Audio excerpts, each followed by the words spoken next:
Hello বন্ধুরা, নতুন একটা ভিডিওতে তোমাদেরকে স্বাগতম। জগদ্ধাত্রী ধারাবাহিকের আরও একটি নতুন পর্বে দেখা যায় যে জগদ্ধাত্রী যে সুস্থ হয়েছে সেটা জানে না বাড়ির কেউ, জানে শুধুমাত্র দুর্গা। আর দিবিয়া যে লোক পাঠিয়েছিল জগদ্ধাত্রীকে শেষ করে দিতে, সেটা জানতে পেরে রেগে যায় আর মনে মনে সিদ্ধান্ত নেয় যে এবার সে দুর্গা সেজে গিয়ে ওই দিবিয়াকে উচিত শিক্ষা দেবে, কোনো মতে তাকে আর ছেড়ে দেবে না। এদিকে স্বয়ম্ভু কোনো মতে প্রমাণগুলো খুঁজে পাচ্ছে না যে কিভাবে দিবিয়াকে উৎসবের সাথে জেলে পাঠাবে। ওদিকে বাড়িতে মেহেন্দি তার শ্বশুরমশাইকে বলছে যেভাবে হোক তার স্বামীকে ফিরিয়ে দিতে, না হলে সে যে কোনো সময় যে কোনো কিছু করতে পারে। রাজনাথ পড়ে যায় চিন্তায়, কি করে উৎসবকে জেল থেকে বের করবে ভেবে। এদিকে দিবিয়া আবারও লোক ঠিক করছে জগদ্ধাত্রী দুর্গাকে শেষ করে দিতে।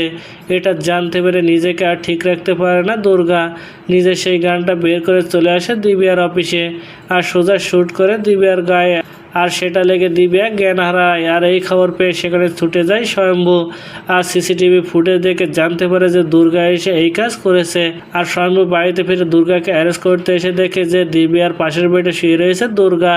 এটা দেখে চমকে ওঠে আর স্বয়ম্ভু বুঝতে বাকি থাকে না যে জগদ্ধাত্রী পুরো সুস্থ হয়ে রয়েছে। তো বন্ধুরা, কি ঘটতে চলেছে গল্পে এবার জানতে হলে আমাদের সাথেই থাকুন। ধন্যবাদ।